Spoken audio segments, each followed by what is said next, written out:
এদেশের সবাই যদি রত্ন হয়ে থাকে তাহলে তাদের মধ্যে ডক্টর ইউনূস একজন। এদেশে যদি 100 জন রত্ন থাকে তাহলে তাদের মধ্যেও ডক্টর ইউনূস একজন। আর এদেশে যদি কেবলমাত্র একজন রত্ন থাকে তাহলে সেটাও ডক্টর ইউনূস। তিনি গত কয়েকশো বছরের মধ্যে এই বাংলার মাটিতে জন্ম নেয়া এক মহামূল্যবান সম্পদ, যাকে শুধুমাত্র এই বাংলাদেশ না গোটা বিশ্ববাসী চেনে। বলা যেতে পারে এক গ্লোবাল সেলিব্রিটি। না, তিনি এমনি এমনি এতটা জনপ্রিয় হয়ে ওঠেনি, বরং তার পরিশ্রম, মেধা এবং মানুষের জন্য কিছু করার এক মহৎ উদ্দেশ্য তাকে এতটা সম্মান এনে দিয়েছে। আমেরিকার প্রেসিডেন্সিয়াল অ্যাওয়ার্ড, মার্কিন কংগ্রেশনাল অ্যাওয়ার্ড ও নোবেল, এই তিনটি পুরস্কারকে পৃথিবীর সবচেয়ে সম্মানজনক পুরস্কার হিসেবে গণ্য করা হয়। আর এখন পর্যন্ত ইতিহাসে এই তিনটি পুরস্কারের সবগুলোই পেয়েছে এমন মানুষের সংখ্যা মাত্র 12 জন। আর এই 12 জনের মধ্যেও তুমি খুঁজে পাবে ডক্টর মোহাম্মদ ইউনূসের নামটি। আর এই অর্জন শুধুমাত্র তার একার না, এই সম্মানও শুধুমাত্র তার একার না, এটা পুরো বাঙালি জাতির জন্য গর্বের বিষয়। If you lift a finger, you can touch hundreds of problems right around you. And that's exciting for a young person to look at those problems and see what I can do about it. Doctor Mohammad ইউনূসের জন্মদিন তো 28শে June. আর সেই দিনটিকে কি হিসেবে পালন করা হয় জানো? ডক্টর ইউনূসের জন্মদিনকে গত 1 দশকেরও বেশি সময় ধরে সারা বিশ্বে সামাজিক ব্যবসা দিবস হিসেবে পালন করা হয়। কানাডা ও জাপানের মাধ্যমিক বিদ্যালয়গুলোর পাঠ্যপুস্তকে ডক্টর মোহাম্মদ ইউনূসের জীবনী অন্তর্ভুক্ত করা হয়েছে। বিশ্বের প্রায় 30টিরও বেশি দেশ থেকে তিনি প্রায় 130টির বেশি সম্মাননা পুরস্কার পেয়েছেন। দারিদ্র্য সীমা দূর করতে তিনি যেই ক্ষুদ্র ঋণ ব্যবস্থার এই মডেল চালু করেছেন তা পৃথিবীর প্রায় 40টি দেশের 130টিরও বেশি প্রতিষ্ঠান ধারণ করে চলছে। তুমি জানলে অবাক হবে, বিশ্বের 80টিরও বেশি বিশ্ববিদ্যালয় college doctor Yunus social business centre প্রতিষ্ঠা করেছে। 1940 সালের 28 জুন চট্টগ্রামে মুসলিম দম্পতি হাজী দুলামিয়া সওদাগর ও সুফিয়া খাতুন ইউনূসের ঘর আলো করে জন্ম নেয় এক ফুটফুটে শিশু, যার নাম রাখা হয় মোহাম্মদ ইউনূস। কলেজে পড়াকালীন সময়ে স্কাউটে যোগদান ও তার সক্ষমতা এবং যোগ্যতা প্রমাণ করার মাধ্যমে তিনি পশ্চিম পাকিস্তান, ভারত, ইউরোপ ও আমেরিকার মতো দেশে যাওয়ার সুযোগ পান। পড়াশোনায় তিনি বেশ মেধাবী ছিলেন। তিনি ছিলেন গ্রামীণ ব্যাংকের প্রতিষ্ঠাতা, সাথে ছিলেন চট্টগ্রাম বিশ্ববিদ্যালয়ের অর্থনীতি বিভাগের একজন শিক্ষক। মোহাম্মদ ইউনূসের এই সাফল্যের কারণ কি জানো? তার আত্মবিশ্বাস ও কিছু করার মনোভাব। তিনি এমন একটি রাষ্ট্র চাইতেন যে রাষ্ট্রে কোনো বেকারত্ব থাকবে না। তিনি এমন একটি রাষ্ট্র চাইতেন যে রাষ্ট্রে কোনো অভাব থাকবে না। কাউকে চাকরিহীনতায় ভুগতে হবে না, কাউকে অন্যের কাছে হাতও পাততে হবে না। ডক্টর মোহাম্মদ ইউনূস বলেছিলেন, যদি তুমি জানো বা কল্পনা করতে পারো যে তোমাকে কোথায় যেতে হবে, তাহলে তুমি অবশ্যই সেখানে পৌঁছতে পারবে। তোমার প্রযুক্তি, তোমার যোগাযোগ ক্ষমতা তোমাকে সেখানে পৌঁছে দেবে। অর্থাৎ তিনি আমাদের বলতে চেয়েছেন, আমাদের প্রত্যেকের অবশ্যই একটি লক্ষ্য থাকতে হবে কিছু করার প্রেরণা, কিছু করার মানসিকতা ও সঠিক দিক নির্দেশনা।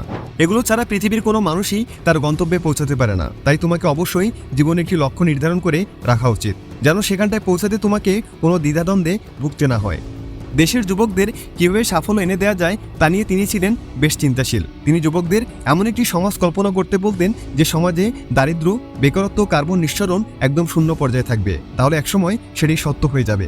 তরুণদের উদ্দেশ্যে তিনি বলেন, প্রত্যেক মানুষই উদ্যোক্তা হয়ে জন্ম নেয়, কিন্তু সমাজ তাকে এমনভাবে মগজদলাই করে যেন সে চাকরি খুঁজতে বাধ্য হয়। আর ঠিক এই কারণেই দেশে বেকারত্ব দেখা দেয়। তাই প্রত্যেক মানুষই জন্মগতভাবেই একজন উদ্যোক্তা।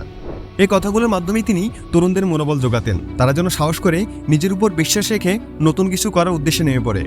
ভালো একটি বিশ্ববিদ্যালয় থেকে ডিগ্রি নিয়ে বেরিয়ে এসে একজন শিক্ষার্থী বলেন, আমাকে একটি চাকরি দিন। কিন্তু কোনো শিক্ষার্থী এটা বলে না, আমাকে কিছু টাকা দিন, আমি নিজের ভাগ্য নিজেই গড়ে তুলব।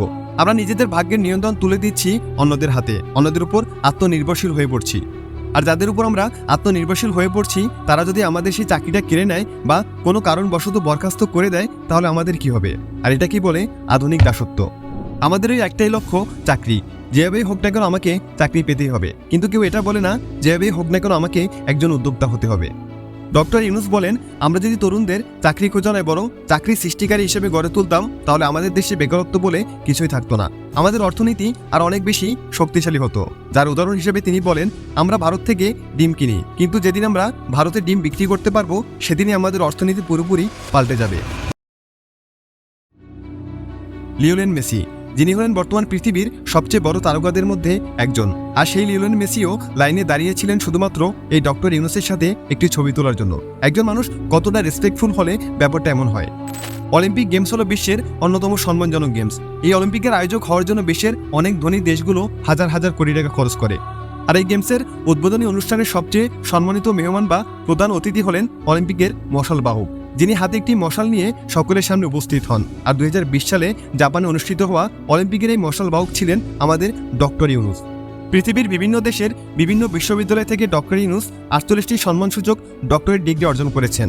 নিঃসন্দেহে যাকে বলা যেতে পারে আমাদের দেশের জন্য এক বিশাল বড় সম্মাননা। দেশে এমন রত্ন আর কয়টি বা পাওয়া যায়। তার প্রতিষ্ঠিত গ্রামীণ ব্যাংকের মূল উদ্দেশ্য ছিল দেশের সাধারণ মানুষগুলোকে সহজ শর্তে ঋণ দেওয়া, যেন তারা সুদের চক্র সংগঠন করা অসাধু লোকদের থেকে রক্ষা পেতে পারেন, যেন তারা স্বাবলম্বী হয়ে উঠে দাঁড়াতে পারেন। আর তার এই উদ্যোগ পুরোপুরি সফল হয়েছে, যার ফলাফল তাকে এনে দিয়েছে বিশাল বড় সম্মাননা। 1974 সালে তিনি চট্টগ্রাম বিশ্ববিদ্যালয়ে অধ্যাপনাকালীন সময়ে দেশে দুর্ভিক্ষ দেখা দেয়। সেই সময়টাতে তিনি ভীষণ উদ্বিগ্ন হয়ে পড়েন।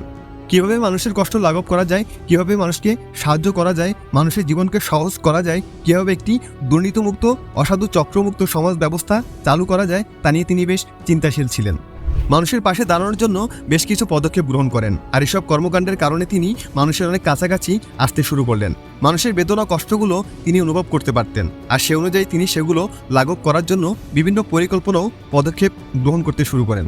মানুষকে কীভাবে একটি সুন্দর জীবন দেওয়া যায় সেটা নিয়ে তিনি সবসময় চিন্তাভাবনায় থাকতেন, সে অনুযায়ী তিনি কাজ করতেন।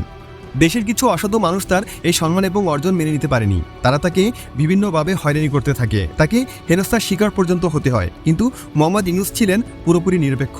অসাধু কোনো লক্ষ্য নিয়ে তিনি মানুষের পাশে দাঁড়াননি, যার ফলাফলস্বরূপ তিনি সকলের ভালোবাসা পেয়েছেন। দেশকে নতুন করে গড়ে তুলতে দেশের ছাত্ররা তাকেই বেছে নিয়েছে, কারণ ছাত্ররা জানে একজন সঠিক মানুষই কেবল পারে সুন্দর একটি দেশ গড়ে তুলতে। আর দেশের এমন একজন রত্ন আছে বলেই তারা নিশ্চিন্তভাবে তাকে দেশের প্রধানমন্ত্রীর দায়িত্ব পালন করতে দিয়েছে। আর আমরা আশাবাদী যে তিনি বেশ সুন্দর ও নিরপেক্ষভাবে একটি সোনার বাংলা গড়ে তুলবে। দেশে আর কোনো বেকারত্ব থাকবে না, দেশের সর্বস্তরের সকল মানুষ মাথা উঁচু করে বাঁচতে পারবে, সকলে আত্মমর্যাদাশীল হতে পারবে। বাংলাদেশকে বিশ্বের অন্যতম একটি উন্নত সভ্য রাষ্ট্র হিসেবে গড়ে তুলতে তিনি যথাযথ পদক্ষেপ গ্রহণ করবেন। তাই সবসময় নিজের লাভের কথা চিন্তা না করে আমাদের উচিত সকলকে নিয়ে ভাবা, কীভাবে একটি দেশ উন্নত করা যায়, কীভাবে একটি রাষ্ট্রকে সবার সামনে তুলে ধরা যায়, কীভাবে একটি রাষ্ট্রকে পুরো বিশ্ববাসীর নিকট বেশ গর্বের সাথে উপস্থাপন করা যায় সেটা নিয়ে ভাবা। আর যদি সকলের এ ধরনের মনোভাব সৃষ্টি হয়ে থাকে, তাহলে এদেশের সকল মানুষ বিশ্ববাসীর কাছে মাথা উঁচু করে নিজের পরিচয় দিতে পারবে। এদেশের মানুষকে তখন বিশ্ববাসী ছোট চোখে দেখবে না, তারা বেশ সম্মানের সাথে তাদের গ্রহণ করবে। সভ্য জাতি হিসেবে তারা সকলের কাছে পরিচিতি পাবে।